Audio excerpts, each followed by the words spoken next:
Bonsoir Julien. Donc ce soir nous recevons Julien Goulot, que je remercie d'avoir accepté de se prêter à ce petit exercice.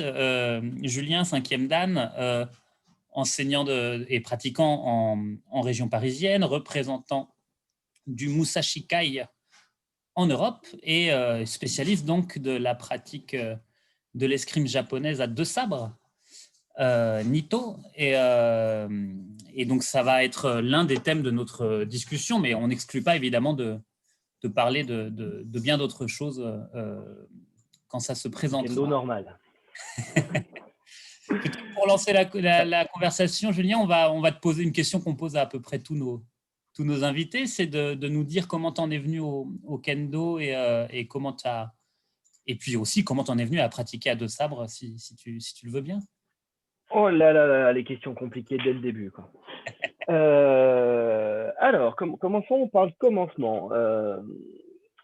On est en 2021, j'ai commencé le kendo en 2002, je crois, donc ça commence à faire un petit peu.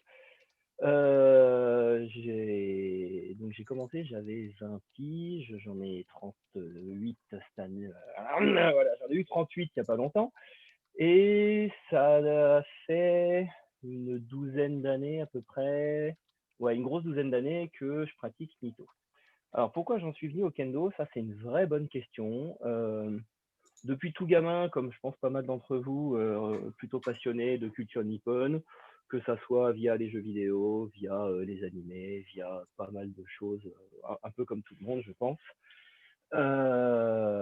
Et du coup, il y a quasiment une vingtaine d'années, je me suis dit, tiens, je vais essayer le kendo, ça a l'air marrant, c'était pas mal geek comme il fallait. Et en fait, j'en suis jamais reparti. Voilà, en fait, c'est assez basique, il n'y a pas de choses ésotériques ni rien. J'ai voulu essayer, ça m'a bien plu, j'ai insisté un peu. Et depuis, j'ai un parcours qui est un petit peu hétéroclite. Tu as commencé où d'ailleurs le kendo? J'ai commencé à Torcy, qui est un club qui maintenant n'existe plus, donc qui était dans l'Est parisien aussi, pas très loin de celui que j'anime maintenant. Et en fait, assez rapidement, donc au bout de à peu près 3 ans de pratique, j'ai dû reprendre l'enseignement, parce que les enseignants déménageaient ou n'étaient plus en capacité d'enseigner. Et donc très rapidement, j'ai été mis face à soit je prends la main sur les cours, soit il n'y a plus de cours. Donc du coup, c'est une mise dans le grand bain un peu brutale. Mais maintenant, avec le recul et de mon expérience aussi d'enseignement et mon expérience pro, c'est un des meilleurs moyens de progresser, c'est d'être forcé à enseigner. Alors après, ça dépend des gens, mais moi, ça m'a obligé, je dirais même, à comprendre ce que c'était que le kendo, à être capable de l'enseigner, donc du coup de le comprendre moi-même. Et ça a été brutal, mais ça a été un de mes plus gros vecteurs de progression, c'est d'avoir été obligé d'enseigner assez tôt. Donc du coup, ça a commencé comme ça. Au bout de 3 ans à peu près, j'ai dû commencer à enseigner. Quelques années après, avec des copains, on avait envie de monter notre structure et on a donc monté le Niten, qui maintenant a une dizaine d'années d'existence. On s'est éloigné un petit peu de Paris, mais on a la chance d'avoir une infrastructure qui est absolument géniale. C'est un des meilleurs parquets que j'ai vu en Europe. Donc du coup, on a décidé d'accepter de s'éloigner un peu de Paris pour avoir une super salle et une grande surface. Et du coup, ça a été un peu ça. Ce qui a été un peu atypique, c'est que bon, donc du coup, voilà, renseignement assez tôt. Et aux alentours de mon deuxième Dan, donc je devais avoir environ 4 ans de pratique, quelque chose comme ça, un peu moins de 5 ans. C'était pas la joie dans mon kendo, en fait. Je comprenais pas grand-chose, je cassais beaucoup de matos, je me cassais pas mal moi, je cassais un peu les autres aussi. Ça, je le fais toujours, hein, mais quand même vachement moins. Et donc, du coup, j'ai fait le choix d'essayer une autre approche, d'essayer autre chose pour voir si ça pouvait pas m'aider à débloquer un peu la situation. Peut-être ne serait-ce que, voilà, juste un autre point de vue, un autre angle d'attaque pour pouvoir peut-être débloquer un certain nombre de choses. Étant un peu geek dans l'âme et passionné de culture nippone et entre autres d'un personnage plus ou moins historique qui est Miyamoto Musashi, je me suis naturellement tourné sur les deux sabres, en disant bon ok, c'est geek, mais bon, il y a un petit peu de matériel sur YouTube, il y a un petit peu de choses à gauche à droite, ça coûte pas cher d'essayer. Donc au départ, ça a été beaucoup de travail perso, parce qu'en fait, il n'y a personne qui est capable de l'enseigner. Enfin, à cette époque-là, il n'y a personne qui était capable de l'enseigner en France, voire en Europe. Et ça, je reviendrai sur les détails un peu plus tard. Il s'avère qu'on m'a plutôt encouragé à continuer que dissuadé. Donc, j'ai peut-être eu du bol de croiser les bonnes personnes au bon moment. Et depuis, donc voilà, ça doit faire une grosse douzaine d'années, j'ai continué dans cette voie-là, et je reviendrai sur ces détails-là, qui m'ont permis aujourd'hui d'être relativement à l'aise sur cette pratique-là et d'être capable de la diffuser, en tout cas avec mon niveau, en France et en Europe. Donc du coup, le pourquoi au kendo, parce que j'ai essayé un jour, c'était cool, et puis je suis resté, quoi. Ni plus ni moins. Sur la pratique de Nito, pour celles et ceux qui ne connaîtraient pas forcément ça très très bien, est-ce que tu peux nous faire une petite mise en contexte historique, enfin, d'où ça vient cette idée de pratiquer l'escrime à 2 sabres, un sabre court, un sabre long? Exactement. Alors historiquement, donc les samouraïs portaient donc le daisho, un sabre court, un sabre long. Le long en général qu'ils utilisaient pour le combat, le court qui servait à pas mal d'autres choses. Au cas où ils n'aient pas le long, en général dans les bâtiments ou en tout cas chez des amis, ils déposaient le sabre long, ils gardaient quand même le sabre court, histoire de pouvoir défendre leur vie au cas où. Je crois qu'il y a un certain nombre d'autres raisons pour lesquelles ils en avaient 2, mais je ne connais pas les détails vraiment concrets. Il y a un personnage qui est historique et extrêmement romancé. Bon, grosso modo, c'est l'équivalent de notre D'Artagnan en Europe, qui est Miyamoto Musashi, qui est réputé dans l'histoire et dans les livres pour ne jamais avoir été vaincu et avoir donc construit une école a priori à partir de rien, donc qui s'appelle Niten Ichiryu, qui consiste à utiliser donc les 2 sabres simultanément au lieu d'un seul. C'est parti d'un constat en fait qui est assez darwinien, je dirais, où selon la légende, il s'est retrouvé dans une situation en combat avec X adversaires et il s'est dit c'est quand même très con de mourir avec un sabre au fourreau. Donc du coup, il a dégainé le deuxième.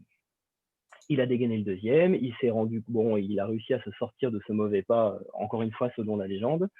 Et il a réalisé après que pourquoi avoir 2 mains et 2 sabres si c'est pour en utiliser qu'un seul.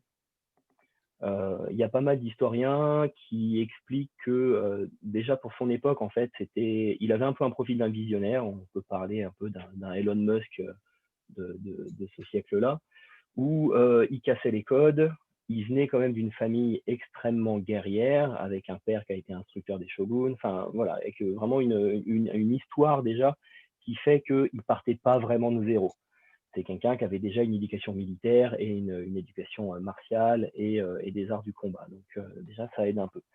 Pour son époque, il était particulièrement robuste. Il y a pas mal d'historiens qui expliquent qu'il était plus grand que la moyenne et plus balèze que la moyenne. Donc du coup, manipuler 2 sabres, c'était aussi une espèce de facilité pour lui ou une espèce de naturel qui faisait qu'il a pu accéder à ça.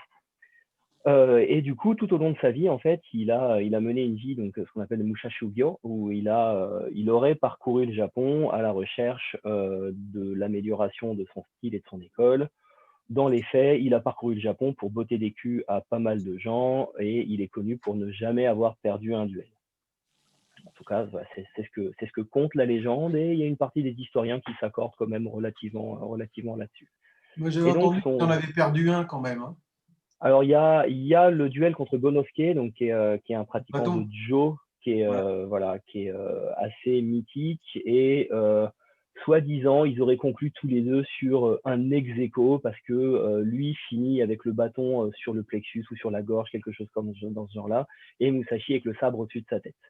Donc, ouais, il y a une espèce de zone d'ombre autour de ça où j'ai l'impression qu'en bon gentleman, on dit bon, allez, t'as pas perdu, bon, allez, moi non plus, tout le monde est content et on n'en parle plus, l'honneur est sauf. En fait, c'était effectivement un deuxième duel. Pardon ? Il y avait eu un premier duel entre deux, oui. tous les deux au sabre, et Musashi avait gagné, mais il l'avait épargné, il l'avait pas tué en lui disant que c'était regrettable de tuer quelqu'un qui était aussi bon que lui. Et l'autre, en réaction, était parti dans une forêt pour travailler tout seul, à main nue, et il a choisi le bâton. Il s'est taillé un bâton et il a travaillé avec un bâton. Exactement. Et quelques années, il est revenu, ils se sont retrouvés, et là, Joe aurait gagné contre Sabre, et il se serait mis d'accord pour dire je te dois un Ex aequo. ticket. On va en rester là, puis ça sera pas mal, quoi. C'est un peu ça, on va rester copains et puis on n'en parle plus, quoi. Donc Mais c'est effectivement, vrai que alors ce qui il y a est... la part de vérité dans tout ça, je sais pas. Oui, voilà, mais en fait, ce qui est assez amusant, c'est que globalement, c'est bourré de moralité, Oui. de beaux exemples, et je pense qu'en fait, c'est comment dire, le sentiment qui est donné derrière, qui est intéressant à garder. Mm. Moi, ce que j'ai surtout gardé en fait donc de cette histoire, c'est le côté pragmatique et cette approche. Bon, bah, j'ai deux mains, j'ai deux sabres. Pourquoi s'en servir que d'une seule? Donc moi, c'est surtout ça que j'ai gardé. Et donc au fil des siècles, cette école a perduré. Donc sur un bon, vous connaissez un peu comment dire l'héraldique japonaise et vraiment la généalogie. Il y a un certain nombre de soke, donc de descendants d'école, de telle ou telle génération. Après, il y a les enfants adoptés, machin. Donc tout ça, ça fait toute une généalogie. Et donc il y a plusieurs variations d'écoles comme sur les écoles classiques de type Onoa Itoryu ou Yagyushin Kakeryu. Donc, c'est le soke de l'école, nanana, 14e génération, etc., etc. Tout ça pour dire que ce style est arrivé jusqu'à nous sous forme de kenjutsu, même encore maintenant, donc qu'on trouve souvent dénominé sur Yoho Niten Ichiryu, qui est la voie de la stratégie à deux sabres, grosso modo, où là, c'est un koryu, donc plutôt de type Iaido, où ce n'est que des katas. Les katas qui seraient tirés donc, du livre que Musashi aurait écrit juste avant de mourir, caché dans sa grotte, machin, machin, machin. De ça est né également le kendo moderne, où après-guerre, quand on a commencé à manipuler des shinai parce qu'on n'était plus en période de guerre et qu'on n'avait plus le droit de tabasser des gens à coups de bokto, eh bien, en fait, les vieux pratiquants, qui eux étaient plutôt habitués à un style de sabre et non pas un style de shinai, ont réincorporé donc des kamae de type Jodan et de type Nito. C'est un style qui était extrêmement réputé à l'époque, début 1900 jusqu'à 1940, quelque chose dans ce genre-là. On trouve encore sur YouTube quelques vidéos de combat devant l'empereur Meiji, dont un pratiquant de Nito, dont le nom m'échappe, ça me reviendra peut-être, qui était extrêmement connu et qui terrorisait tout le monde parce que extrêmement fort. Donc c'est un style en fait qui est venu jusqu'à nous, voilà, au travers des époques avec tout ça. Alors, Quand on revient après, ouais. Pardon. Non, je voulais te demander aujourd'hui comment la pratique était structurée. On a parlé de Niten Ichiryu, j'ai cité tout à l'heure le Musashi Kai. Est-ce que tu peux nous dire aujourd'hui comment ça fonctionne, si l'école existe encore, si elle perdure, etc. Yes. Alors, donc du coup, aujourd'hui, Nito, c'est pas péjoratif, mais ce n'est qu'un kamae parmi le kendo moderne, exactement de la même manière que Jodan. Donc c'est régi par la même fédération, les mêmes règles de passage de grade, de compétition, les mêmes règles de pratique de manière générale. Comment c'est structuré? En fait, au niveau de la ZNKR, donc de la fédé japonaise ou de la fédé internationale, en fait, il n'y a pas de structure Nito particulière, c'est le kendo. C'est un sous-ensemble, c'est un style de pratique, c'est une technique, on pourrait dire, du kendo. À côté de ça, les Japonais étant assez conservateurs et aimant énormément les koryu, c'est ce qu'on retrouve en Iaido par exemple, un koryu s'est monté. Alors ça date, j'ai révisé mon histoire il n'y a pas très longtemps, hein, mais ça date grosso modo vraiment des vieilles écoles Nodaha et ce genre de choses. Qui sont venus jusqu'au kendo moderne, et donc on crée un koryu qui au Japon donc s'appelle Musashi Kai, qui est un regroupement de gens grosso modo qui ont envie d'étudier et de pratiquer Nito. Donc au départ c'était là aussi je dirais plutôt du kenjutsu que du kendo, et au fur et à mesure des responsables, donc des soke de ce koryu, de cette école, on en est venu au kendo moderne. Le Musashi Kai aujourd'hui, donc c'est une association qui existe principalement au Japon. Il y a quelques membres en Corée, aux États-Unis et en Europe.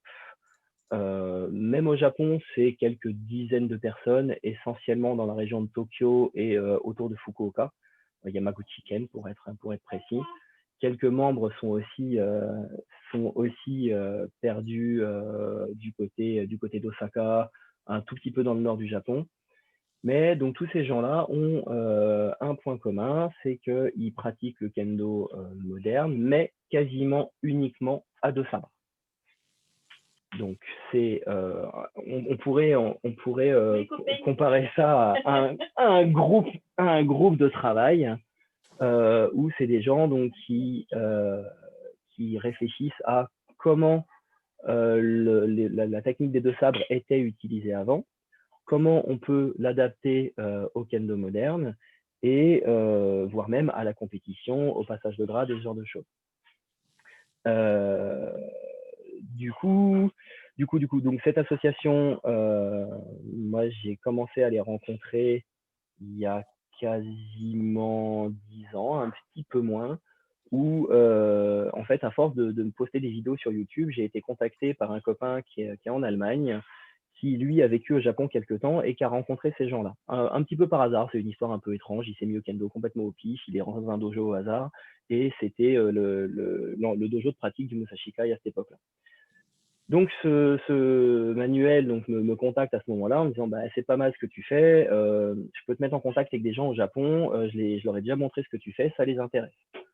Bon, bah, globalement, à ce moment-là, j'avais pas trop d'attache, j'avais pas ça, là, par exemple. Donc, du coup, bah, ni une ni deux, boum, billet d'avion, sac à dos et direction Tokyo. Ça m'a permis donc de rencontrer mes premiers professeurs là-bas, de faire quelques cours, de me faire jauger, hein, pour de vrai. Il s'avère que ça s'est plutôt bien passé. Et donc ça a donné une succession de voyages de à peu près 2011 à 2018, à un rythme de 2 à 3 voyages par an au Japon. C'était qui ces professeurs qui t'ont accueilli initialement? Alors, c'est pas des gens qui sont connus hors Japon parce que ils font pas forcément tous 8e dan ou ce genre de choses. Certains sont des 7e dan ZNKR et je vais y revenir après, sont aussi des 7 ou 8e dan Nito. Mais en fait, ils sortent pas beaucoup. Vous savez sûrement qu'au Japon, des 7e dan, on tape dans un arbre, il y en a 50 qui tombent. C'est pas comme chez nous. Donc du coup, ils sont relativement peu connus aussi. Qui ont un certain âge ou assez jeunes? Alors, c'est ça qui est intéressant, c'est que c'est extrêmement variable. C'est vraiment très, très, très variable. Le plus vieux pratiquant de Nito que j'ai rencontré, 94 ans. 94 ans, avec son petit copain qui en avait 92, et ils ont fait Keiko avec nous toute la journée. Je vous jure que c'est vrai, à Yamaguchi Ken. Et le soir, il picolait. On était bluffés, c'était assez incroyable. Donc, dans ces professeurs, on va retrouver des jeunes, des étudiants par exemple, qui font Nito pour faire de la compétition. On va retrouver une bonne grosse part de 30, 40, 50 qui font kendo parce que ça les éclate. Certains font encore de la compétition. La plupart, en fait, travaillent, ont un job à côté, ils font du kendo plaisir, tout comme nous. À côté de ça, on a un certain nombre de hauts gradés qui vont être 6, 7e dan, qui ont eu la plupart du temps tout leur grade en Chudan, donc jusqu'au 7e dan, et qui sont passés à Nito après. À quelques exceptions, certains ont passé leur grade en Nito à partir en général du 5, 6e dan. Et à l'époque, il y avait encore Toda Sensei qui maintenant est décédé, qui était le seul 8e dan Hanshi qui pratiquait Nito. Depuis, il y a Fuji Sensei, qui est un de mes professeurs qui est dans la région de Yamaguchi, qui a obtenu également son 8e dan et qui, lui, a un profil qui est intéressant parce qu'il a un peu moins de 60 ans, il doit avoir 58 ans maintenant. C'est le capitaine de l'équipe de Yamaguchi, donc il est capitaine d'une équipe, il fait de la compétition, il est 8e dan, et lui, pour le coup, il est fort techniquement, il n'est pas hyper âgé, et donc il est encore en forme physique. Et c'est vraiment c'est vraiment un monsieur qu'on aurait intérêt à faire venir en France. Il a des choses à raconter sur le sabre et sur Nito de manière générale. Donc du coup, voilà, c'est des profils qui sont extrêmement variables, un peu comme chez nous en fait. Donc, il y a vraiment de tout. Avec donc tous ces voyages, au final, j'ai parcouru le Japon un peu du nord au sud pour aller rencontrer un peu tous les dirigeants en fait de cette association, donc l'espèce de comité directeur, qui est composé de Sasaki Sensei, de Okudayala Sensei, de Nakamura Sensei, qui est le fondateur, qui est un peu, qui vit un peu en ermite au fin fond du Japon avec ses fils. C'est assez rigolo. C'est un personnage. C'est vraiment un personnage. Mais je l'ai vu faire pleurer des gens en frappant d'eau, véritablement, fondre en larmes. Donc voilà, le monsieur a un style très très à l'ancienne, c'est assez rigolo. Et donc au fur et à mesure des voyages, ça m'a permis d'aller convaincre ces différents professeurs de me filer un coup de main, en gros.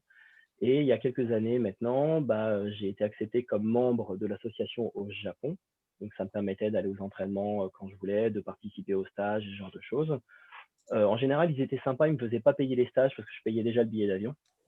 Donc c'est quand même plutôt cool.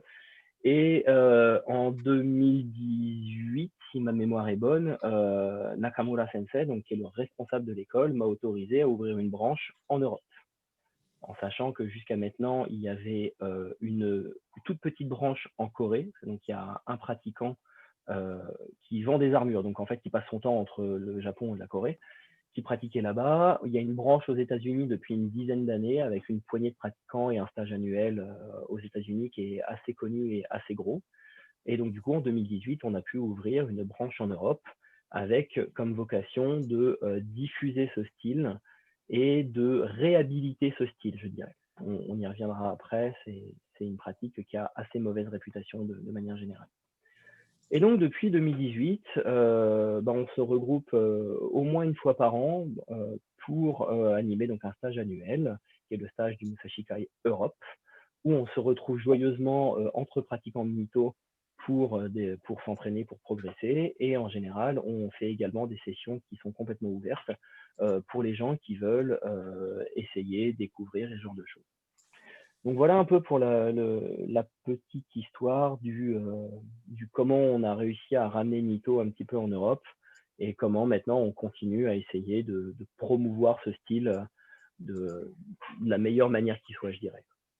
Alors, malgré tout, tu as promulgué pas mal ce style puisque tu as fait très longtemps partie du groupe France et même de l'équipe de France et tu étais presque tout le temps en Ito, non? Alors, oui. Il y a, j'ai plus trop les dates en tête, mais il y a 7 ans à peu près, j'ai été contacté pour effectivement rejoindre le groupe de l'équipe de France avec comme objectif de former en fait les gars de l'équipe, enfin les gars du groupe de manière générale, à pratiquer contre Nito. Parce que c'est une pratique qui est extrêmement rare. Mon niveau sortait un petit peu du lot en Europe. Et donc, du coup, j'ai rejoint l'équipe de France comme ça pendant 6 ans pour pouvoir, pour pouvoir en fait diffuser ce que je savais et amener de l'opposition avec Nito. Le deal, effectivement, c'était que je rejoignais le groupe France pour amener cette capacité-là. Donc, ça a été 6 ans de pratique de haut niveau, intégralement en Nito. Je vous passerai les bobos, courbatures, luxations et autres joyeusetés, mais qui est pas foncièrement lié à Nito, mais qui est plutôt lié à la pratique trop intensive et à la pratique du haut niveau. Donc du coup, voilà, c'est ça qui m'a permis aussi de beaucoup faire progresser ma pratique et d'être capable maintenant de l'encadrer, de l'enseigner et d'arriver à diffuser ce style le plus proprement possible. Alors, du coup, une remarque que m'inspire ton parcours, si je comprends bien, toi, tu as découvert Nito en autodidacte avant d'intégrer un groupe constitué et qui transmet un enseignement organisé et rationnel en quelque sorte. Et comment toi tu perçois aujourd'hui les pratiquants qui, je pense, sont une majorité qui pratiquent Nito en réalité sans véritablement disposer d'un enseignement qui leur permettrait de progresser. Alors le feedback que moi je peux faire là-dessus, donc effectivement pendant 3-4 ans j'ai dû apprendre en autodidacte. Avec le recul, je sais que c'est pas une bonne idée. C'est énormément d'investissement. En fait, c'est que de l'investissement perso parce qu'on peut compter sur personne. Donc du coup, c'est beaucoup de travail, beaucoup d'analyse après pour arriver à comprendre et encore beaucoup de travail. pas mal de blessures parce qu'on fait des bêtises, c'est inévitable, hein, et on en parlera peut-être tout à l'heure. Quand on manie un sabre à une main, on n'a pas trop le droit à l'erreur. Les poignets et les doigts se plaignent très très vite quand on fait pas correctement. Aujourd'hui, effectivement, il y a une grosse partie des gens qui travaillent de manière, je dirais, stand-alone, solitaire. Après, ça dépend essentiellement des motivations. Je sais que ma première question en général, quand quelqu'un vient me dire bah voilà, j'aimerais bien faire Nito, tout ça, ma première question c'est pourquoi. Exactement comme le kendo, je dirais standard, donc à deux mains en Ito, on a quand même une pratique qui est assez demandante, qui est beaucoup basée sur la répétition, comme beaucoup d'arts martiaux japonais. Et si on regarde de loin, on n'a que 4 frappes, donc on pourrait se dire qu'on a vite fait le tour. Donc ça demande pas mal de motivation au départ en général. Et une fois qu'on a commencé à gratter la surface, on comprend qu'il y a une infinité de choses à faire. Et là, en général, ça débloque la motivation et après, ça roule tout seul. En Ito, donc on retrouve ça de la même manière, avec une petite contrainte ou deux en plus qui font que physiquement, c'est un peu plus difficile. Cérébralement, ça paraît bizarre, mais c'est plus difficile également. Faire du kendo avec la gueule de bois, c'est jouable. Faire Nito avec la gueule de bois, c'est impossible. Et je parle d'expérience, hein. Je vous jure que sur les années de pratique, j'ai testé pas mal de trucs. Et parce qu'en fait, c'est beaucoup plus exigeant parce qu'on n'est pas ambidextre de nature, enfin la plupart d'entre nous. Donc du coup, ça veut dire qu'il faut arriver à dissocier ça et à contrôler ses deux mains, ses deux pieds de manière intuitive. Et du coup, le cerveau est sollicité un peu plus.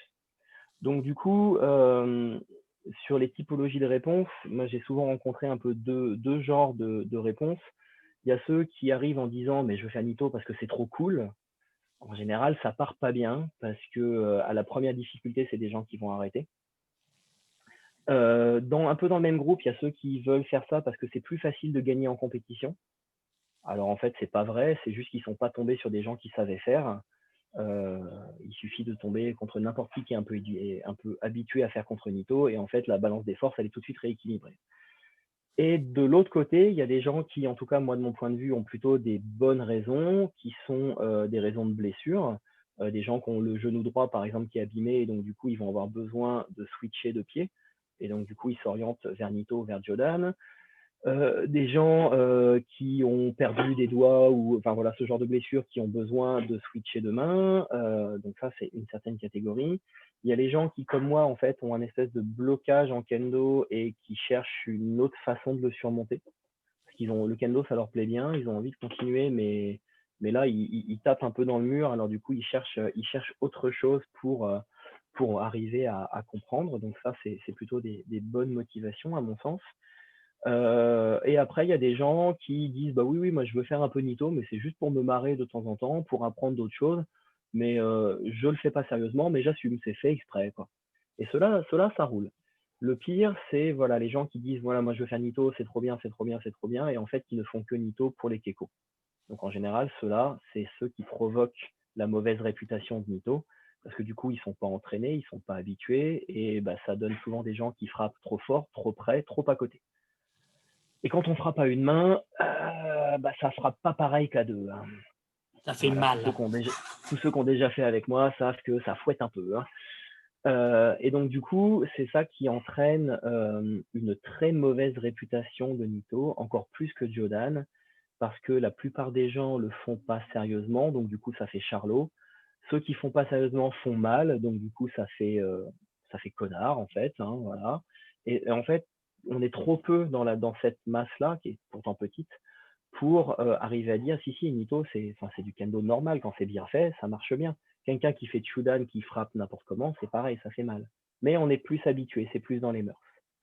Donc du coup, voilà, le Nito en autodidacte, moi je déconseille, ou alors faut vraiment, enfin voilà, faut savoir à quoi on se heurte, c'est-à-dire beaucoup de travail perso, beaucoup d'incompréhension en face. 8 fois sur 10, vous allez croiser des sensei qui vont vous dire c'est bon, arrête tes conneries et refais du kendo. Ça, c'est pas du kendo, c'est du vécu, hein. Donc ça veut dire qu'il faut quand même avoir le moral et la conviction suffisante pour se dire non, non, non, je lâche pas l'affaire, je sens qu'il y a un truc. Vous allez vous retrouver en face de gens aussi qui, ne sachant pas faire contre Nito, et ben, ils vont vous rouler dessus, physiquement la plupart du temps. Donc du coup, ça veut dire que vous allez vous faire bousculer et cogner souvent gratuitement.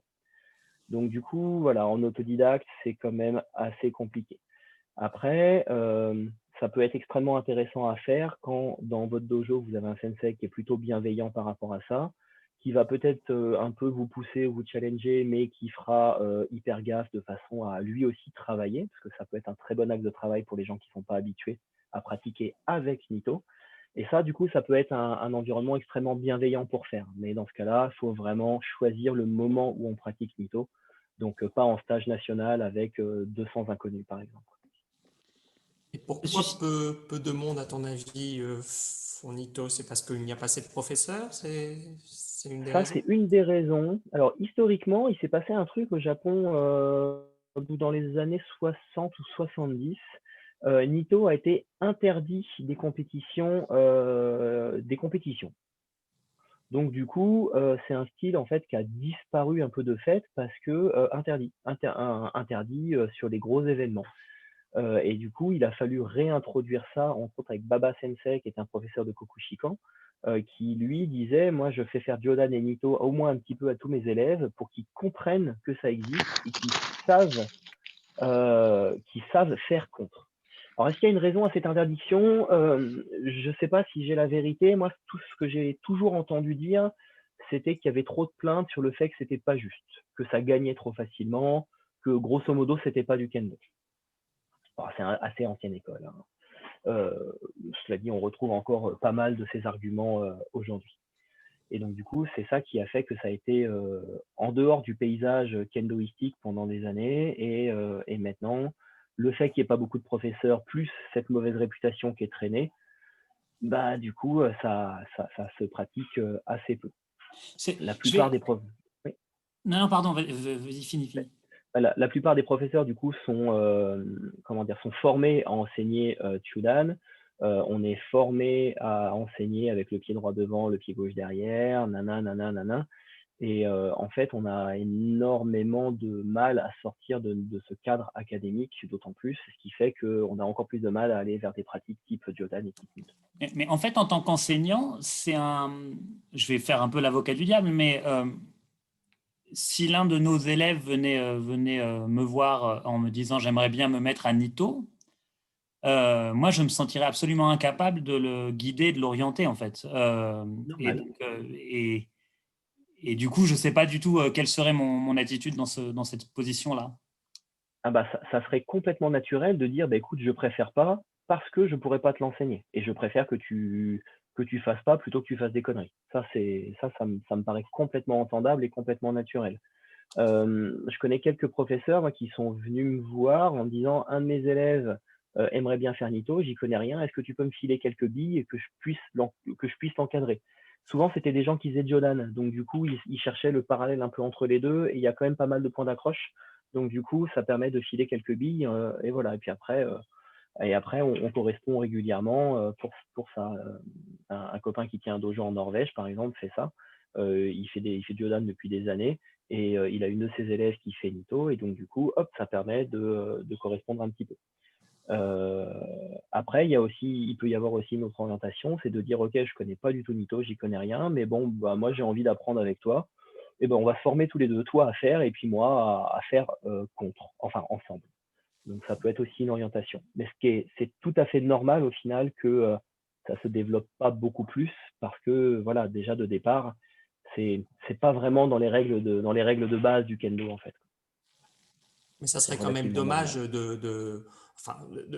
de refuser peut-être à quelqu'un de faire ce type de pratique. Mais par contre, même s'il le faisait au sein par exemple, de notre club, au hasard, qu'il puisse régulièrement aller faire des stages ou aller à tes cours pour pouvoir avoir du grain à moudre.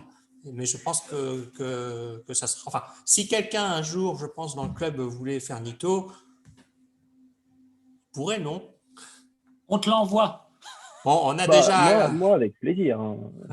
Mais c'est ça l'idée, c'est un peu de proposer un plan. C'est ok, tu peux pas chez nous. Voilà, c'est Par ça. contre, si tu peux récupérer les billes nécessaires pour avoir le pion, pour avoir les bases, bah après, tu pourras pratiquer chez nous.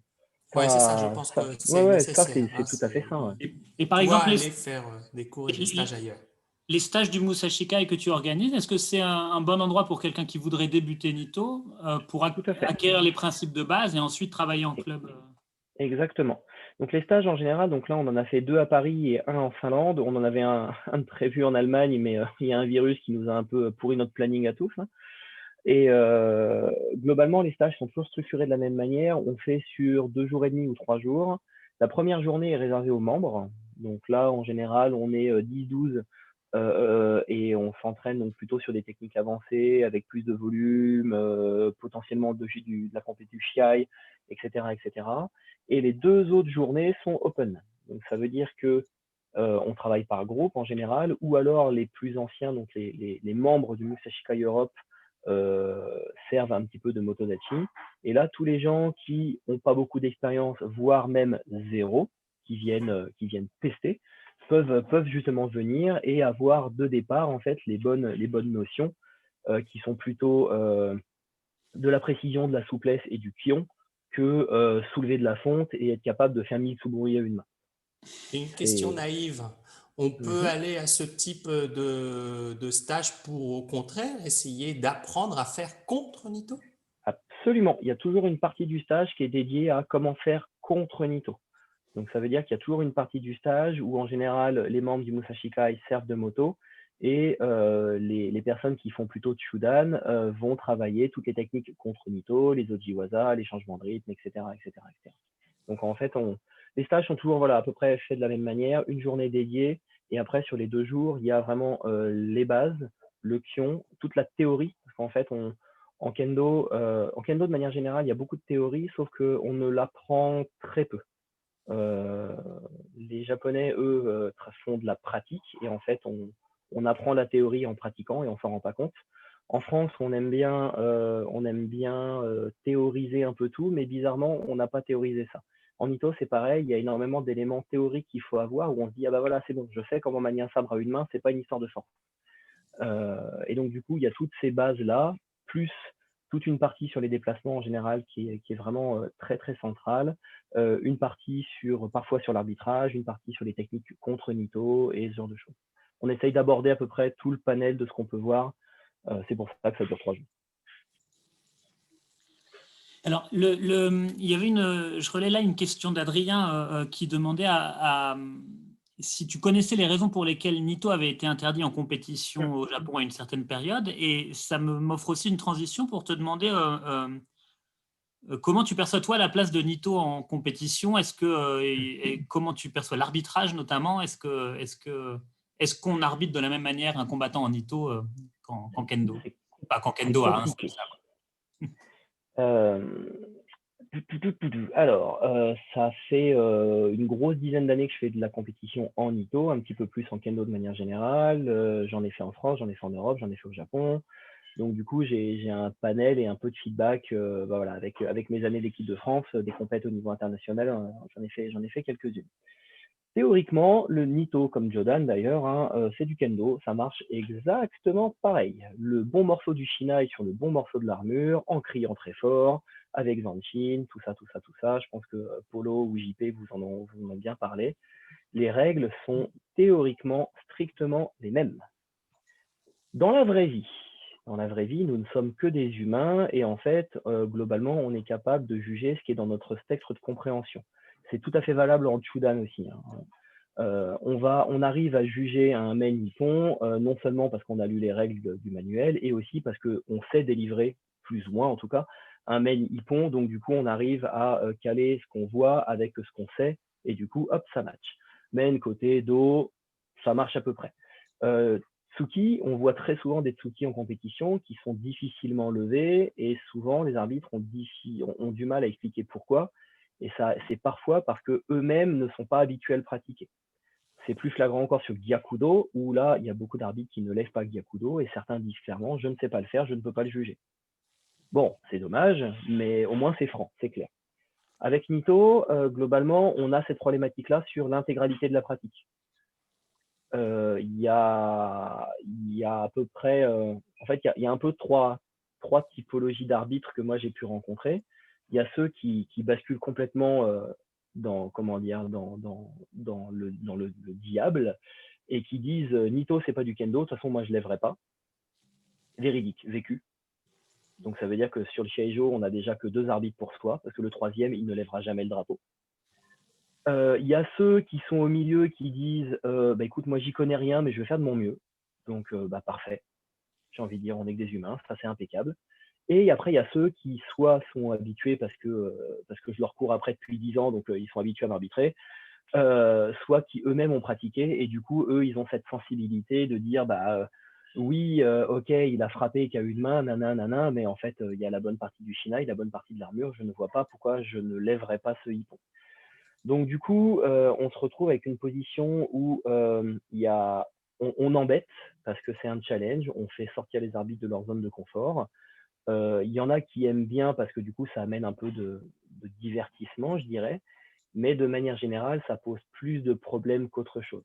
Parce que les situations ne sont pas ordinaires, les distances ne sont pas tout à fait les mêmes.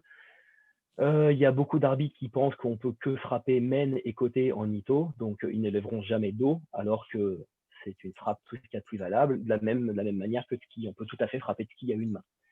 Et donc, on se heurte régulièrement à des réponses du genre « Ah bah oui, mais dos à une main, c'est pas possible ». Et donc, ce à quoi, en général, je réponds bah, « Dans ce cas-là, il faut interdire Nito, parce que dans ce cas-là, Nito, c'est pas du kendo ». Ça veut dire qu'on n'autorise pas les mêmes règles à Jodan ou à Nito qu'à un pratiquant normal. Donc, c'est pas la même pratique. Donc, ça doit pas être le même règlement. Et du coup, en fait, on tombe dans un espèce de raisonnement par l'absurde qui est complètement débile, mais qui prouve un petit peu ce truc-là. Donc, ça demande aux arbitres de se remettre un petit peu à jour, de se remettre un petit peu en question et de se dire pourquoi une main, ça lèverait pas. Il n'y a pas de raison. Mais il doit y avoir quand même de plus en plus de gens qui ont de la bonne volonté à l'heure actuelle. J'ai Oui, l'impression que oui, ça change clairement. beaucoup. Entre il y Le a 10 dos à ans une et main, maintenant, Jordan. Hein, le dos à une main, avec Jordan. dos à une main, je veux dire, dans le règlement sportif, donc là on parle du jugement de la compétition, nulle part il est marqué qu'il faut que tu frappes avec 2 mains. Donc en Jodan, tu peux tout à fait frapper à une main. Très régulièrement, on voit des dos même en Chudan, donc en Ito, qui sont frappés en fait à une main. Le bon exemple, c'est Kaishido en général, qui est bloqué en haut. Très souvent, les pratiquants enlèvent la main et viennent frapper à une main. Les lycéens japonais font tout ça. Et c'est un hippon, tout ce qu'il y a de plus valable. C'est pas hyper académique, certes, Ah si, il faut mais enlever dans la le main après la frappe. alors, les vieux sensei, ou en tout cas les gens qui sont assez attachés à la coupe, vont te dire il faut frapper avec les 2 mains. Et en fait, c'est assez logique. C'est là que tu auras le plus de puissance. Puis l'enlever pour te dégager, ça paraît tout à fait logique. Mais il n'y a pas de raison que dans le cadre sportif, je dirais, qui est celui de la compétition, euh, c'est valable. C'est bizarre, mais c'est valable. Ce qui peut ne pas être valable, c'est frapper avec le côté du sabre, où là, effectivement, c'est dans le règlement, tu dois frapper avec le ha, donc avec le tranchant. Oui, bien sûr. Alors, Et il du n'y a, coup, il y a eu pas longtemps, donc il y a Labru Sensei qui faisait une conférence sur justement l'arbitrage et donc il a parlé un petit peu de Nito et de certaines règles qui allaient peut-être aussi évoluer, en particulier les règles entre les frappes avec le petit et le oui, grand sabre. tout à fait. Tu pourrais nous en dire un petit mot? Alors, théoriquement, donc on utilise 2 sabres. Donc le long, c'est un 37, donc c'est comme un 39 en plus petit. Hein. Donc on a un monouchi qui est quand même relativement grand. Sur le petit, on a une arme qui fait 62 cm et sur lequel, en général, le monouchi, excusez-moi, le mien est un peu desserré, est relativement petit. Ce qui se dit, en fait, qui n'est pas dans le règlement, mais qui est plutôt dans les mœurs et un peu dans les habitudes, c'est qu'il n'est pas possible de marquer un hippon avec le petit sabre. Les mœurs ont un peu évolué ces dernières années, surtout sur l'impulsion de Toda Sensei avant son décès, où lui expliquait que si, c'est tout à fait possible, mais dans certaines conditions. Non seulement, bon, il faut que la distance, tout ça soit bonne, ça c'est évident, et en fait, il faut que ça soit une attaque qui soit menée entièrement sur le petit sabre. Donc, on peut utiliser le grand, par exemple, pour neutraliser le kamae du partenaire et venir faire, par exemple, men ou tsuki avec le petit. Ça pourrait être un hippon. ou sur des techniques de contre. Il y a des techniques très classiques où, en fait, quand le partenaire vient attaquer le poignet qui est levé, en fait, on va venir parer avec le grand pour contre-attaquer avec le petit. Théoriquement, donc Toda Sensei expliquait que ce genre de situation devrait conduire sur un hippon. En vrai, moi j'ai eu une expérience justement avec JP où à un Open de France, j'ai fait cette technique-là où j'ai délivré de l'intérieur, je me suis dit, putain, je suis pas mécontent, c'est un bon main avec le Kodachi. Et donc du coup, après le Chiai, j'ai été voir JP, il m'a dit, qu'est-ce que tu as pensé de ce truc-là? Il m'a dit, écoute, c'était parfait.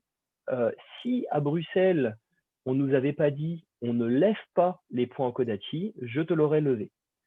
Donc ça veut dire qu'au stage d'arbitrage précédent, les sensei japonais, eux, avaient diffusé le mot de le hippon au Kodachi n'est pas possible. Donc comme ça, ce n'est pas dans les règlements, et c'est ce que tu disais Samuel, c'est que ça va peut-être évoluer, j'espère. Comme ce n'est pas dans les règlements, bah, c'est un petit peu à la mouvance des derniers experts japonais et des derniers experts arbitrage de ce qu'ils ont expliqué. Donc il y a une zone de flou, il y a une zone grise là-dessus. De manière générale, ça ne lèvera pas. Après, il faut continuer à les travailler parce que ça reste intéressant. Et je relaie ici plusieurs questions qui ont été posées par écrit et qui sont des questions vraiment des points de règlement pour lesquels je pense que la réponse est assez simple. La première concerne la possibilité que tu as en compétition de changer en fait de garde, enfin de faire certains combats en Ito et certains autres en Ito. Est-ce que ça c'est permis ou quand tu fais une compétition, tu fais toute la compétition en Ito? Non, pour moi c'est tout à fait permis d'un combat à l'autre. C'est qu'au sein d'un même combat, tu ne peux pas changer. Par contre, d'un combat à l'autre, tu peux tout à fait le faire. Moi, je le fais régulièrement. Entre autres, quand j'ai quelqu'un en face qui est en Ito, très souvent, je ne vais pas faire Nito, je vais faire Chudan, ce qui déjà déstabilise pas mal le mec d'en face. Et comme je connais les astuces, bah, en général, voilà, ça me permet d'avoir la victoire de manière un peu plus certaine. Et si tu perds ton petit sabre, tu peux pas le finir avec le grand sabre? Ouais, on peut peut-être, pour rigoler, j'ai déjà fait des trucs dans ce genre-là entre potes, à lancer le petit façon Musashi et puis à le finir avec le grand, si, il y a moyen de rigoler. Après, non, mais en étant désarmé, si tu perds le petit sabre pendant une compétition, il y a obligatoirement un arrêt du combat? Alors, si on suit vraiment le règlement à la lettre, normalement, tu as le temps d'une inspiration, un peu comme quand tu perds ton sabre à deux mains. Donc, théoriquement, si tu perds le petit et que tu mets un hippon avant que les arbitres aient donné l'IAME, théoriquement, ça devrait pouvoir être un hippon. Mais par contre, c'est une situation extrêmement bizarre. Donc, ça m'est arrivé essentiellement avec des experts japonais qui m'ont désarmé. Donc, je n'avais plus que le grand. Et je me suis retrouvé à faire Kakari Gecko contre des 8e dan parce que j'en avais perdu un jusqu'à ce qu'ils m'autorisent à aller récupérer le petit. Quoi. Donc, faut pas lâcher l'affaire. C'est pas parce qu'on en a perdu un. Donc, c'est pour ça que je disais que la philosophie de Musashi est intéressante là-dessus. J'en ai deux, je me sers de deux. J'en ai qu'un, bah, c'est pas grave, c'est suffisant, je continue. Quoi. Et donc, le grand sabre est forcément un 37 ou Tout à fait. Ouais, d'accord. 37. Après, les poids sont différents pour les hommes et les femmes. Il est un peu plus léger pour les femmes, mais ça reste un 37. Donc ça ne peut pas être un plus grand. La taille max, c'est 112 cm, donc c'est un 37. Par contre, ça peut être plus petit. Par contre, il y a un poids minimum. Donc voilà, il faut arriver à jongler entre taille et poids. De la même manière que le Kodachi, si on prend le règlement international, il doit faire de 280 à 300 grammes et 62 cm maximum. Donc si tu as le bon poids, tu peux faire quelque chose de plus petit. Il y a un élément dont on n'a pas parlé, peut-être que, je ne sais pas si ça t'inspirera des commentaires, c'est que quelque chose qui, moi, me frappe en Ito, c'est qu'il y a une très grande variété de pratiques. C'est-à-dire qu'on peut avoir le long en main gauche ou en main droite, le pied droit devant, le pied gauche devant. Et est-ce que les pratiquants, enfin toi en tant que pratiquant de Nito, est-ce que tu travailles différentes gardes, différentes positions de pied? Est-ce que tu changes de main et est-ce qu'il faut le faire? Alors, le principe de départ, et en fait c'est celui qu'on devrait également avoir en kendo, mais que les vieux sensei ont, mais ils ont souvent du mal à la retranscrire, c'est qu'il faut que manier un sabre, ça doit être comme respirer, ça doit devenir naturel. Et donc à partir de ce moment-là, il faut être capable de délivrer une attaque, de délivrer un hippon dans notre cas, quelle que soit ta posture, ton pied devant ou la main que tu utilises. Et en fait, c'est en ça que Musashi est intéressant, c'est que lui, il dit, moi, ce qui m'intéresse, c'est tuer le mec d'en face. Un sabre, deux sabres ou un bout de bois, je m'en fous. En Ito, en général, on est plus sensible à ça, ce qui fait qu'on est sorti un peu du carcan académique, et donc on est le pied droit devant, le pied gauche devant, ou le long main gauche ou main droite, peu importe à partir du moment où c'est un ippon. Ce qui est intéressant après, donc chacun va trouver son style. Les droitiers vont prendre souvent le long dans la main droite et travailler la créativité, travailler leur partie de cerveau pour manier la main gauche. Les gauchers vont peut-être faire l'inverse. On peut très bien avoir le long dans la main gauche, mais le pied droit devant. Enfin, absolument toutes les combinaisons sont possibles. On sait qu'il y en a qui marchent mieux. Quand on a le long dans la main gauche, c'est mieux d'avoir le pied gauche devant, on a plus d'allonge. Mais faire l'inverse, c'est tout à fait possible. Et surtout être capable de switcher. À partir du moment où on est capable d'attaquer, qu'on ait le pied gauche devant ou le pied droit devant, déjà, on gagne un petit peu en confort. Ça veut dire qu'il n'y a pas de situation, ou presque pas de situation, où on est désarmé. Et du coup, c'est un des trucs qui est, en tout cas pour moi, le plus frappant et le plus intéressant avec les années de pratique, c'est que cette sortie de cadre et cette boîte à outils, je dirais, un peu non conventionnelle, on la réincorpore dans son Ito. C'est que c'est un espèce de cercle vertueux, c'est que mon Chudan me permet d'améliorer mon Ito et mon Ito me permet d'améliorer mon Chudan également. Donc, attaquer pied gauche en Chudan, ça ne me pose aucun problème. Attaquer à une main, ça ne me pose aucun problème. Croiser les pieds non plus. Et le style de déplacement qui vient du Japon ancien qu'on utilise en Ito est en fait le même qu'on utilise en Ito, mais qu'on n'enseigne pas. C'est assez rigolo. Pour ceux que ça intéresse, ça s'appelle Namba Haruki. Et donc, c'est un vieux style de déplacement qui est basé sur garder les hanches de face et faire que en fait, déplacer le centre de gravité.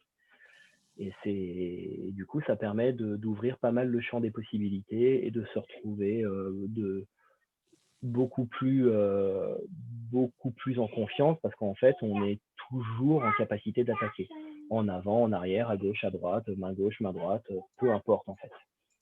Donc ça, c'est vraiment peut-être une des doctrines, je dirais, enfin une des philosophies qu'on retrouve plus en Ito, mais qu'on devrait également retrouver en Chudan, mais qui est... Voilà, on est plus académique en Chudan, donc on a plus de mal à sortir du cadre. Alors, peut-être qu'on peut aborder, il nous reste une dizaine de minutes avant de passer aux questions de la salle. Peut-être qu'on peut aborder la question des passages de grade et notamment tout à l'heure, tu as évoqué le fait que certains membres du Musashi Kai passent leur grade ZNKR en Ito avec un seul sabre, mais passent en parallèle des grades d'un Koryu en Ito. C'est ça, si j'ai bien compris. C'est bien ça l'idée. Donc du coup, on est tous pratiquants de kendo normaux, je dirais. Donc on passe nos grades ZNKR. Certains d'entre nous ont fait le choix de les passer en Chudan pour plein de raisons. Des facilités de jugement, pour montrer qu'ils savent faire aussi autre chose. Certains les passent en Ito. Très souvent à partir de grades quand même relativement élevés, donc souvent 5-6e dan. Mais au sein de l'école, on a également un système de grades qui lui est interne, donc qu'on appelle Heido Shinsa. Les kanji viennent vraiment de la Hei, le kanji, c'est le kanji de guerrier, donc c'est vraiment quelque chose qui vient vraiment des Koryo. Et donc du coup, une fois par an, il y a un stage au Japon qui est organisé pendant lequel on a un passage de grade où on passe entre nous, qui est globalement foutu exactement de la même manière qu'un passage de grade ZNKR, où on présente des katas, qui sont les katas de l'école, qui ne sont pas les katas ZNKR, et où on va faire 3 keko avec 2 partenaires. Donc on va faire Chudan contre Nito, on va faire Nito contre Chudan, et on va faire Ai Nito, donc Nito contre Nito. Et le jury est en général constitué donc des principaux sensei du Musashi Kai, donc qui sont tous 7 et 8e dan quand même, donc 7 et 8e dan ZNKR, donc ils ont quand même une certaine expérience en kendo traditionnelle, je dirais.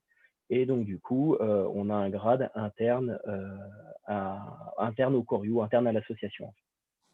Deux systèmes de grades qui sont séparés. Toi, tes grades en kendo CNK, ZNKR, tu les as passés en Shudan enfin, Jusqu'à maintenant, je les ai tous passés en Chudan, mon 4e et mon 5e dan également. Et pour la petite histoire, j'ai passé mon 4e dan au Japon. Et à ce moment-là, donc j'avais posé la question à Toda Sensei, où je lui avais dit, voilà, moi j'aimerais passer mon 4e dan en Ito. Il m'avait dit, si vous passiez avec nous, avec les sensei, vous l'auriez probablement, parce qu'on sait gérer, et donc du coup, vous pourriez vous exprimer et montrer un kendo qui est correct. Avec les partenaires que vous allez avoir, qui sont plutôt jeunes et inexpérimentés par rapport à Nito, ça va être très compliqué de montrer un kendo correct. Et du coup, ça va être très difficile pour vous. À l'époque, j'avais grogné, puis ah, vieux con, machin, machin, machin. Et en fait, il a raison, il a complètement raison. Et c'est pour ça, entre autres, que j'ai passé mon 5e dan en Chudan, en Belgique, si ma mémoire est bonne. Non seulement pour, entre guillemets, me faciliter la tâche, pour faciliter la tâche à mes partenaires également. Je suis passé avec un très bon copain, Walter McCarron, pour ceux qui le connaissent, qui était terrorisé que je passe en Ito. Et donc, du coup, voilà, ça a voilà, tout le monde était un peu plus serein que je fasse ça.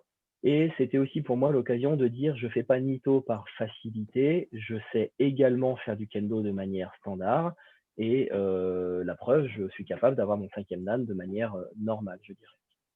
Par contre, pour le 6e dan, peut-être que Nito. Et tu enseignes de toute façon dans ton dojo, tu enseignes le kendo Shudan à tes élèves. Tout à fait. Absolument, à 90%. J'ai 2-3 personnes, bon, une surtout qui fait Nito, pas à plein temps, mais très très régulièrement. J'en ai une un peu plus jeune qui lui fait de temps en temps plus pour se marrer. Et puis ça le change un peu. Ça le détend, ça lui fait travailler les deux mains, des petites choses dans ce genre-là. Mais oui, 90% de mon enseignement, c'est du kendo à deux mains avec un seul sabre, mais toujours empreint de cette pratique qui me vient de Nito. Donc en termes de philosophie, de toujours être capable de délivrer un hippon, de jamais lâcher l'affaire, de se déplacer vraiment en utilisant son de gravité, sans sauter, etc., etc. Donc du coup, ça fait double passage de grade.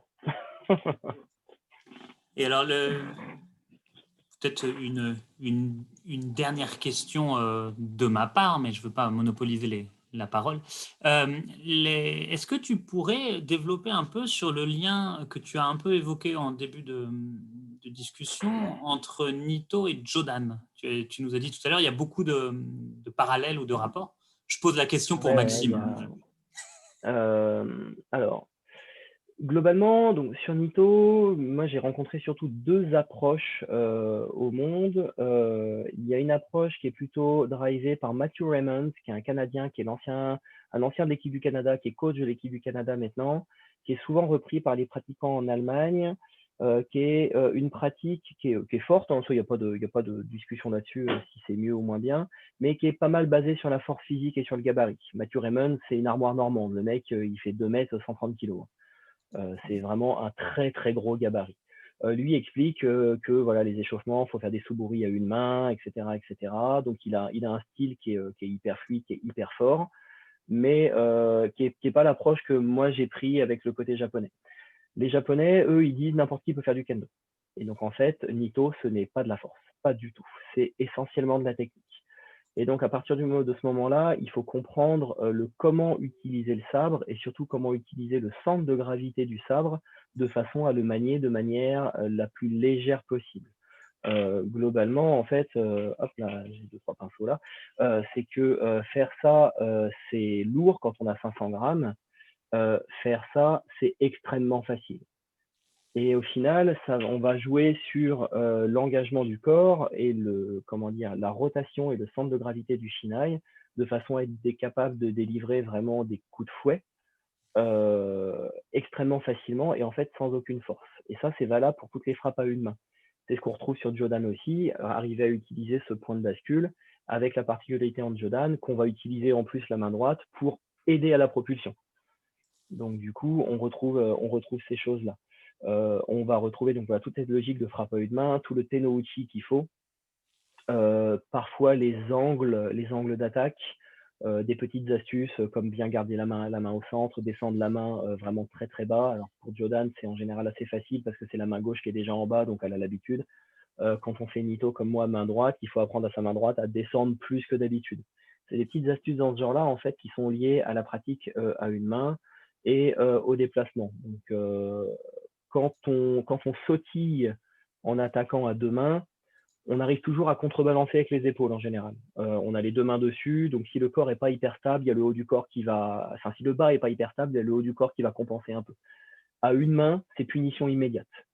Quand on frappe pas correctement, on le sent tout de suite. Non seulement ça tape fort, on est lent, et en plus, une fois sur trois, on se fait mal. Parce que du coup, le poignet n'est pas prêt, on n'a pas le bon angle, etc. Donc du coup, en Jordan, c'est pareil, c'est vraiment pas mal de travail autour du déplacement et avoir quelque chose qui vient vraiment du bas du corps et qui propulse le haut et pas l'inverse. Ce qui est plus difficile, en tout cas moi de mon point de vue, qui est plus difficile à comprendre en Chudan, parce qu'il y a toujours des petites astuces pour compenser. Et du coup, voilà, en Ito, en Jordan, on ne peut pas compenser. Donc on apprend dans la douleur, oui. On apprend dans la difficulté, oui. Par contre, on apprend.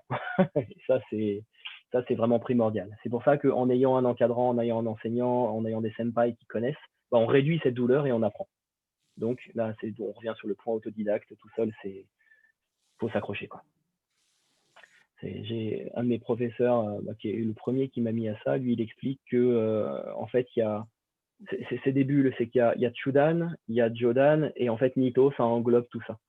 Que Chudan, c'est traditionnellement pied droit devant et les deux mains. Jodan, on casse un petit peu les codes et on s'autorise de faire Jodan.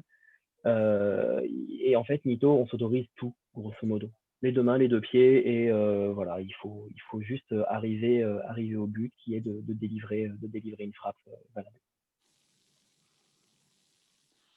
Soyons Il nous pragmatiques. reste, il nous reste une dizaine de minutes. Peut-être on peut proposer. Je sais qu'Alexandra avait une question que j'ai pas relayée, mais que peut-être tu peux poser. Puis je propose que voilà, tous ceux qui ont des questions à poser à Julien, profitez-en. La parole est à vous. Alex? On t'entend pas, Alexandra, en fait. Pourtant, ton micro est prétendument ouvert, mais on ne t'entend pas. Alors, est-ce que je peux meubler en attendant? Je regarde les notes qu'on avait prises. Donc, on a parlé de la compétition, des passages de grade, de la mauvaise presse. Je crois qu'on a à peu près bien. Moi, j'ai une question, Julien Goulon Sensei, bonjour. Oh là là là là. Et tu as pris combien de kilos pendant le confinement? 2 ou 3. Non, ma vraie question, c'est tu vas le préparer comment ton 6e? Tu veux aller au Japon pour t'entraîner un peu ou... Déjà, il faut qu'on soit autorisé à retourner au Japon. Pour le moment, les frontières sont pas ouvertes. Mon idée de départ, avant tout ce bordel sanitaire, c'était peut-être de partir 15 jours ou au moins 10 jours, d'essayer de passer une semaine chez un de mes professeurs pour ajuster, j'espère, les derniers détails et d'aller faire un passage à Tokyo. Ça, c'était mon idée de départ. Bah voilà, la vie verra si c'est ce que je fais ou si je fais autre chose, quoi. Du coup, est-ce que vous m'entendez là? Oui. Oui, Alex, c'est bien. Voilà. Non, c'est un problème de paramétrage. Comme il y a du matériel qui est installé, ça a foutu le bordel dans les paramètres. Bref, en fait, c'est une double question. Donc, c'est savoir à quel grade tu conseillerais de commencer à vouloir découvrir le Nito et à quel grade tu conseillerais de commencer la pratique. Ça, c'est une très très bonne question et c'est hyper classique aussi comme question. En général, j'ai tendance à dire qu'il faut des bases quand même relativement correctes, essentiellement en termes de déplacement et de détente. Alors du coup, ça c'est très variable. Je connais des 5e dan qui sont détendus comme des planches et à l'inverse des premiers dan qui sont hyper zen, hyper détendus et qui font des frappes très très propres. Donc du coup, c'est un peu délicat. De manière générale, j'aurais tendance à dire vers 2/3e dan, je pense que c'est un truc médian où normalement on commence à avoir une notion de distance qui est pas mal, on commence à avoir des déplacements qui sont honnêtes, et du coup, on a des bases suffisamment solides pour pouvoir intégrer de nouvelles choses. Avant, ça me paraît compliqué. Après, c'est contextuel. Je veux dire, tes premiers dan, mais tes professeurs font Nito et ils sont bons. bon, bah, et voilà, il y a un contexte qui fait que ça peut peut-être être jouable. Par contre, tes premiers dan et tu bosses dans un dojo où c'est plutôt des brutes et qui veulent pas entendre parler de Nito, là, ça va être compliqué, même plus tard. Donc, moi, je dirais que voilà, premier, deuxième dan, autour de deuxième, c'est pas mal pour venir peut-être tester, voir s'il y a quelque chose à creuser plus ou pas. Et ensuite, bah, faut vraiment voir en fonction des appétences et en fonction de tout ça. C'est très, très, très variable. Est-ce qu'il y a d'autres questions? Une question un peu de débutant, c'est quel conseil donnerais-tu à quelqu'un qui se retrouverait la première fois en gecko face à un Nito, en dehors de ne pas paniquer? Alors, pas paniquer, c'est déjà pas mal, ouais, ça c'est clair. Alors, il y a un truc qu'il faut vraiment bien ancrer et c'est dans nos mœurs, c'est que Nito, c'est du kendo. Le nombre de fois où je suis tombé sur des gens qui avaient un kendo très bien, très propre, vraiment un bon kendo, qui dès qu'ils sont face à Nito, ils font n'importe quoi. Et en général, ces gens-là, je me permets de les sermonner en disant mais pourquoi? Ah ben ouais, mais c'est pas pareil. Mais bien sûr que si, c'est pareil. On vient frapper sur les gants, sur le torse, sur la gorge, sur le casque. Bon, c'est juste le kamae qui est différent. Donc en fait, c'est vraiment ça. Il faut surtout pas se lancer dans le je fais n'importe quoi. Les règles du jeu sont les mêmes, il y a juste les cibles qui ont changé de place. Et la seule petite particularité, c'est qu'on peut attaquer les deux gants. Voilà, c'est juste la petite subtilité, donc ça rajoute une cible en plus. Donc du coup, faut regarder, faut essayer. Et voilà, faut essayer des choses, alors pas, je dirais pas bizarres, mais juste un petit peu atypiques. Mais globalement, c'est toujours le même morceau du shinai sur le même morceau de l'armure. Il y a juste le morceau de l'armure qui a changé de place. Il y a quand même une Et grosse après, variable, c'est qu'on ne peut pas se permettre de laisser trop traîner notre pointe à nous. ah bah oui. Et donc, ça veut dire qu'on ne peut pas Ah bah pratiquer en oui. kamae normal. Enfin, notre Et kamae bah en fait, habituel. pas tout à fait. Ça va dépendre. Alors ça, encore une fois, c'est très contextuel. Si tu as quelqu'un en face qui est gradé en Ito, il va pas t'en mettre plein la quiche. Il va voir que tu as ta pointe au milieu, il va t'en mettre un, il va t'en mettre deux, et puis après, il va te faire un petit peu travailler. Si c'est un débutant Nito contre un débutant normal, là, ça risque d'être une boucherie. Donc en général, moi je conseille, quand on débute Nito, c'est de faire qu'avec des gradés et surtout des gens qui ont l'habitude. Comme ça permet à tout le monde de s'amuser. Les gens qui sont vraiment très forts contre Nito, je pense à Sato Sensei, qui est un policier, 7e dan, lui, il laisse sa pointe au milieu, ou quasiment au milieu, il va la lever de ça. Et en fait, quand tu te dis, mais attends, facile, et que tu essayes d'attraper sa pointe, tu prends des bananes. Et en fait, le jeu, il est un peu là. Il faut avoir plus d'aplomb que la personne qui fait Nito. Et grosso modo, c'est un peu comme Jodan, où le pratiquant de Jodan se découvre complètement en disant, bah vas-y, viens, attaque. Et en fait, au moment où tu bouges, tu prends des bananes parce que ça part de loin et ça part vite. Et ben en Nito, c'est un peu pareil. Il faut accepter de dire, bah vas-y, attrape ma pointe. Et ben en général, la personne qui fait Nito va se lancer dedans en mode, ah bah ouais, ok, je l'attrape. Et c'est le moment de faire Souliyage ou des bananes. Donc c'est vraiment une histoire, c'est ça qui est intéressant, c'est qu'on retombe en fait dans notre pratique habituelle. C'est vraiment une histoire un peu de combat d'esprit. C'est ok, bah moi je me mets là, bah ok, moi je me mets là, bah ok, je monte, bah ok, je monte. Et ainsi de suite. Et par contre, voilà, ça demande de serrer les dents un peu plus parce qu'il y a deux sabres à surveiller. Tu retrouves surtout quoi comme garde face à toi quand tu es en Ito? Alors, les gens qui sont habitués vont prendre Hira Seigan, donc c'est à peu près la même que contre Jodan. Tu viens camoufler un peu ton côté droit. Ça te permet d'enlever ta pointe à portée du Kodachi, de camoufler un peu ton côté et d'être prêt pour faire un Souriage. Donc c'est un bon compromis parce que ça désaxe pas trop, ça cache pas mal et en fait tu es prêt pour attaquer et tu te défends un peu. Ça c'est ce qu'il y a de plus efficace. Les gens qui sont très habitués voilà, vont rester juste au milieu et vont peut-être lever légèrement la pointe. Après, toutes les autres, en général, c'est des gens qui savent pas trop faire et donc qui ne veulent pas prendre de pion et donc ils vont faire des choses bizarres. Donc, alors oui, tu vas pas les marquer, mais eux, ils marqueront pas non plus. Donc voilà, c'est soit des J'ai bizarreries, soit Irasaigan. une question de béotien, mais quelqu'un qui est habitué à pratiquer en Jodan, face à Nito, est-ce qu'il met, enfin, est-ce que du coup, est-ce qu'il neutralise pas le Kodachi en étant en garde haute? Un peu, mais alors sur le papier pur, Nito bat Jodan tout le temps. En fait, Je valide.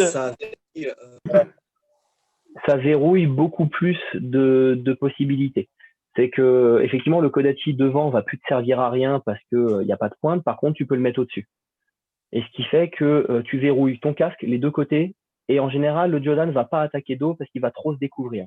Et au moment où il attaque dos, il suffit de lui mettre main. Donc du coup, voilà. Après, ça dépend du niveau des pratiquants. Un Jordan très fort, bien évidemment, il ne va pas se faire torcher par un mytho. J'ai eu une expérience comme ça à Kobe où on s'est retrouvé dans un dojo d'entreprise où les gars étaient pros.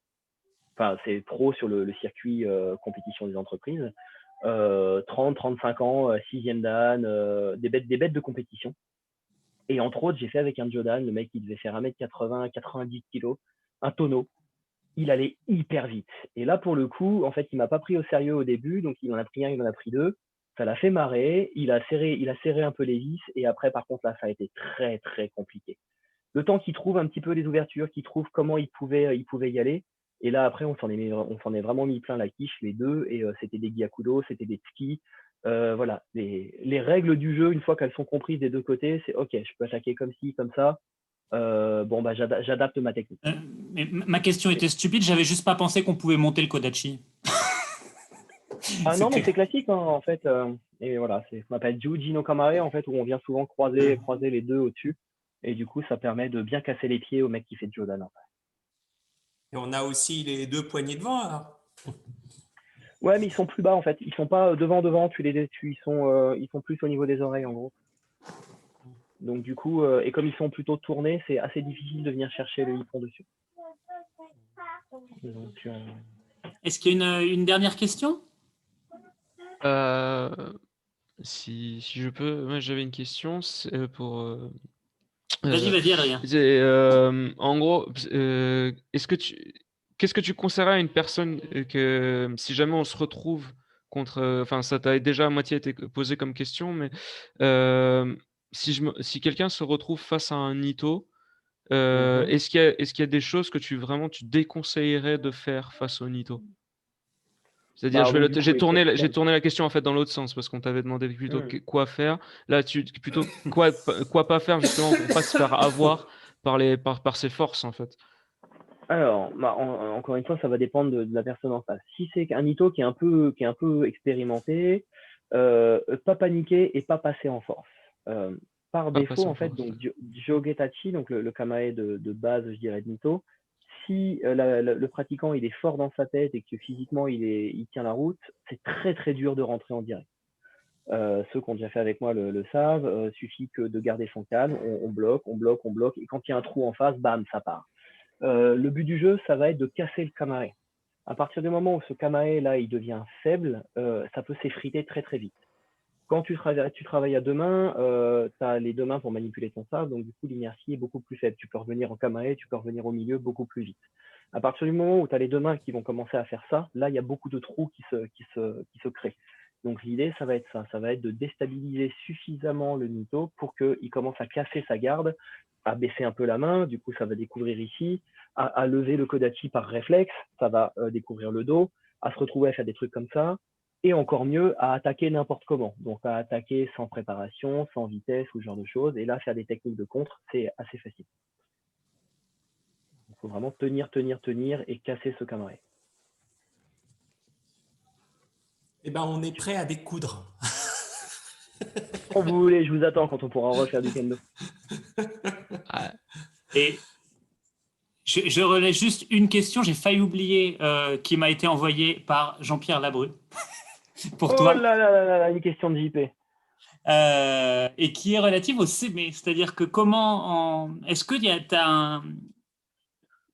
que tu as une manière de manifester le sémé en Ito qui est spécifique? Est-ce que ça se concentre plutôt dans la... Enfin là, je brode sur la question de Jean-Pierre Labru. Non, Dans le Kodachi en ou plus, dans le grand... je pense que je vois que c'est un débat qu'on a très souvent eu avec JP depuis ces 10 dernières années, en gros. Souvent, on dit que Ça, j'ai pas le sous-texte. sémé en Chudan, il est très pointu, il est très devant, matérialisé par sa pointe. En Jodan, on dit souvent que le sémé, il vient du dessus. En Ito, on dit souvent que le sémé, il est englobant. Donc, en fait, il vient et du dessus, et de gauche, et de droite, et d'en dessous. Comment le manifester? Franchement, c'est une très très bonne question et j'en sais rien.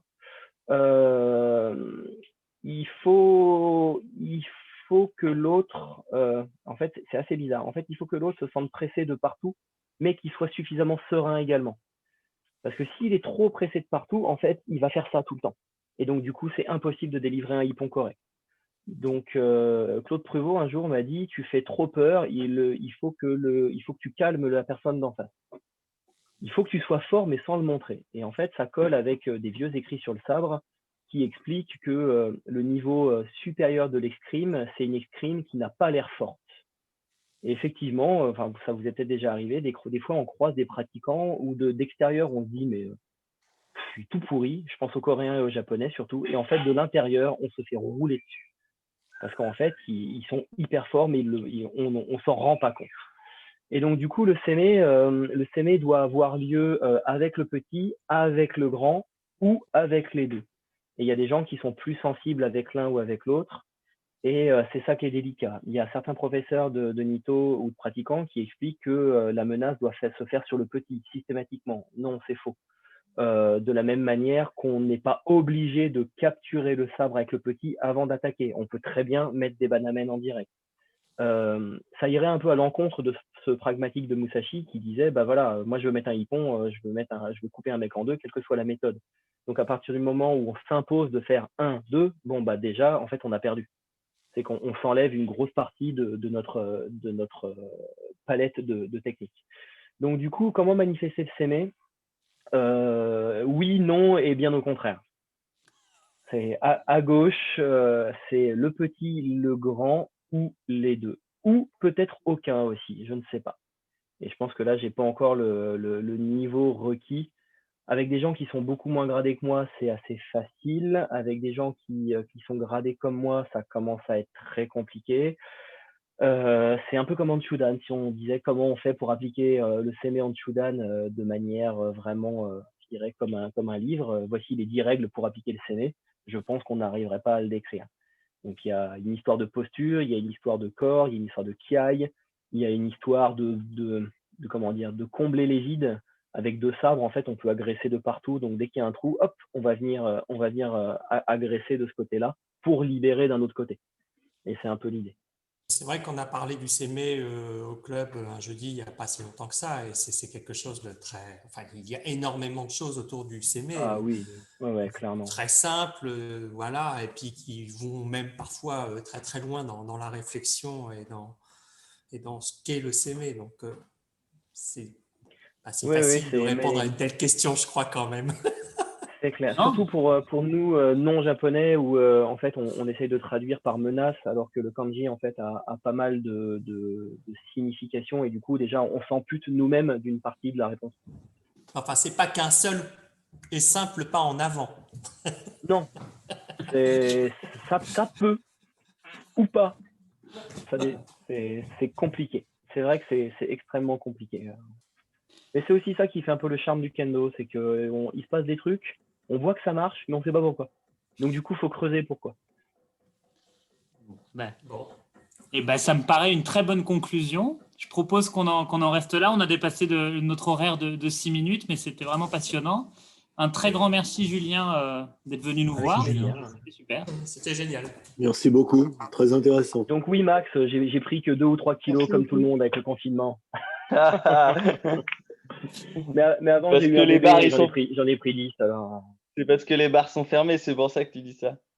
Ouais, ça doit être ça. Ce qui est bien, c'est que je sais quelle partie je couperai avant la mise en ligne. Non, tu sais. Merci beaucoup, Julien. Avec plaisir, les gars. Bonne soirée. Et puis en espérant se revoir sur un parquet en 2021. Quoi. Avec grand plaisir. Merci beaucoup. Merci beaucoup. Et juste un dernier mot, pardon. Oui. J'ai oublié d'annoncer pour tout le monde. Donc la semaine prochaine, nous recevons Christiane David. Et dans 2 semaines, nous aurons une soirée consacrée à Katori. Voilà, donc save the date. Les Blaisois, les Orléanais, vous êtes les bienvenus, évidemment.